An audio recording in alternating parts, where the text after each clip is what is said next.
What is the ideal woman?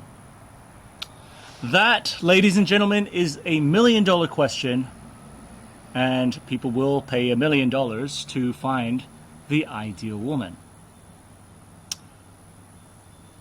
Now, I've got to put this into context. In a sense, I don't believe in divorce. If I were to rephrase that, actually, I don't believe in getting into a marriage with a pretext of divorcing someone. If you do, then that kind of defeats the purpose of wanting to get married to someone and saying your vows and how much you love someone and to death do us apart.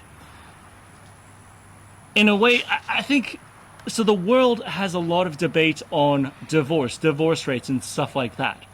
But why are we looking at the failures of a marriage rather than looking at finding the ideal woman whom you would never ever want to divorce?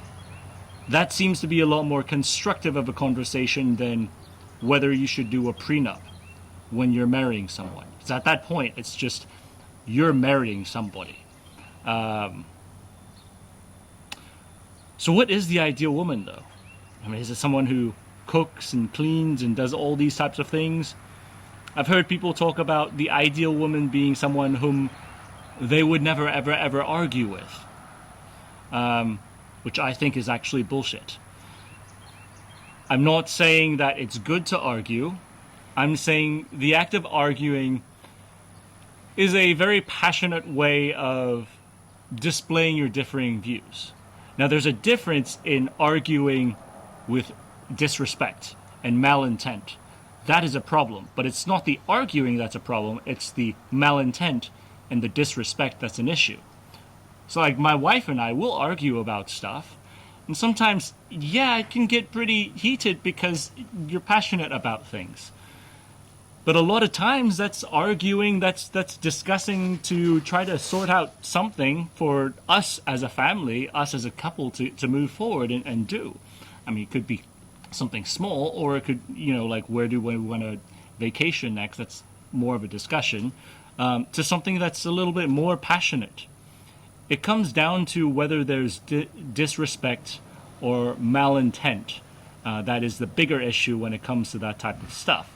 And I would say it's actually a good indication if you have occasional small arguments about certain things, because it shows that you're working together as a couple. So no, I don't think the ideal woman never argues with you. She has to be very pretty. I mean, that's not a must. However, I would say, let's be real here. Let's be very, very honest with ourselves here. I walked behind my wife when I saw a pretty girl, walking into a coffee shop, and I most certainly wanted to ask her out on a date when I was standing next to her on a coffee line, because she was very pretty. Okay, I realize this is really confusing sounding. I wasn't walking with my wife and I saw a pretty girl and I followed her into a coffee shop. No, my wife was a pretty girl. I saw a pretty girl whom will turn into my wife one day, but I didn't know at the moment, as I was going into a coffee shop. And I scuttled behind her so I could stand in line and be a little bit of a Casanova and say, hello, how are you? My name is Henry. Would you like to go out? It happened exactly like that. And she absolutely fell for me right away. I'm happy to tell that story down the road, but this isn't what I'm trying to do here. Anyways, I wasn't creepily following some rando other girl into the coffee shop while I was married. That's the point I'm trying to make. Back to the video. I like pretty girls. But the point here being is that it's not just someone being pretty. I mean, pretty is a thing that attracts, us to talk to the woman. But there's got to be something else, because it's a balance, or rather it's a reinforcement of someone's beauty and also who she is. And so the two things have to reinforce each other. And so, I mean, I've gone out with some gorgeous women whom I would never, ever in a million years want to marry because I got to figure out who they were. And so there's a part of it when it comes to beauty that I wouldn't say that it's an absolute must to make an ideal woman, but it most certainly is something that appeals to us as men. I would say it's also very true on the opposite side. And in a sense, if you want to find someone who is good, most certainly work on yourself, whether that's aesthetics based or not. But so what is it that reinforces a pretty girl then? So is it something that she does? Is it her hobbies? Is it what she does for a living? So for the longest time, before I met my wife, I had looked around and I always told myself, man, the ideal woman that I would want to end up with. Because this was when I was globetrotting, and I do like adventure. You know, that's why I do month-long excursions to the Sahara, to Iceland. That's why I go off on a backpack in a foreign country.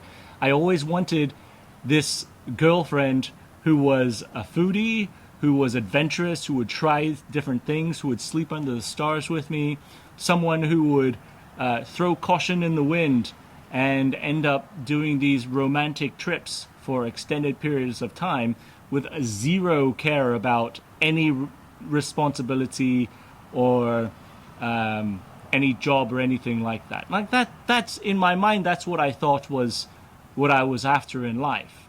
It wasn't about career, it wasn't about anything like that. It was about exploring the world with someone whom I felt strongly about, and ideally who was drop dead gorgeous, of course.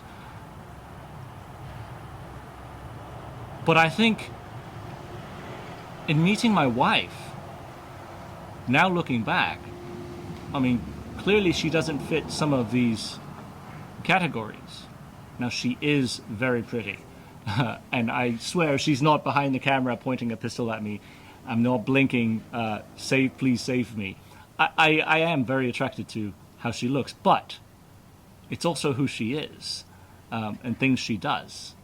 And even though sometimes, you know, I bring foods that she thinks are stinky, like kimchi, or I like cooking fish at home, and it does annoy her, she still buys kimchi or fish for me to cook when she goes out getting groceries. It's not, she doesn't necessarily fit the entire mold that I thought was going to be the ideal woman. I would say rather than that, there's something that really stuck with me when we got married. And it was the day we got married. My wife looked at me and she said, my job now is to get you in heaven with me.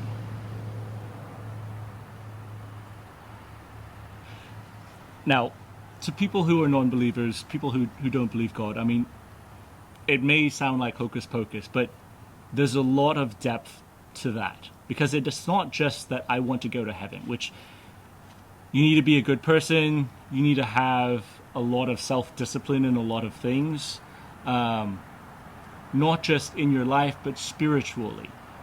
You need to be able to have the patience to be around other people, to be a good person.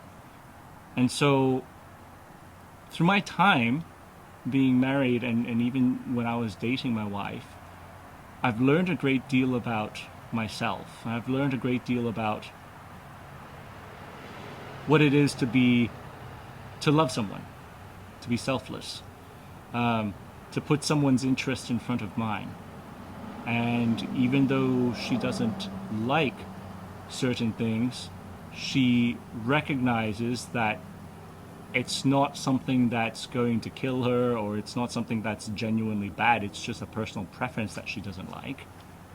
She'll talk to me about it, but at the end of the day, she'll do things that will better me, better our lives as a family, and help me be a better dad to our children. And hopefully one day we get to go to heaven and watch over our kids from there. And in this whole process, of course, I've recognized that my job is to be someone who helps her get to heaven. And that sometimes when she's impatient and stuff like that, and I kind of remind her and be a good partner and a good best friend to her. And that's not reciprocal. I'm not saying that because she said that. I'm saying that because genuinely I love this person and I want to spend the rest of my life with her.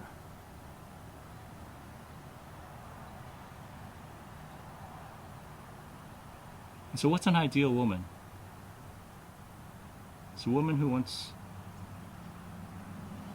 to do her hardest to get you to heaven. I've married the ideal woman.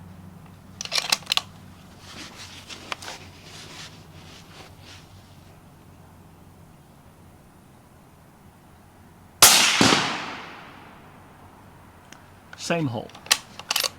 And of course, this is the ideal sniper rifle as well.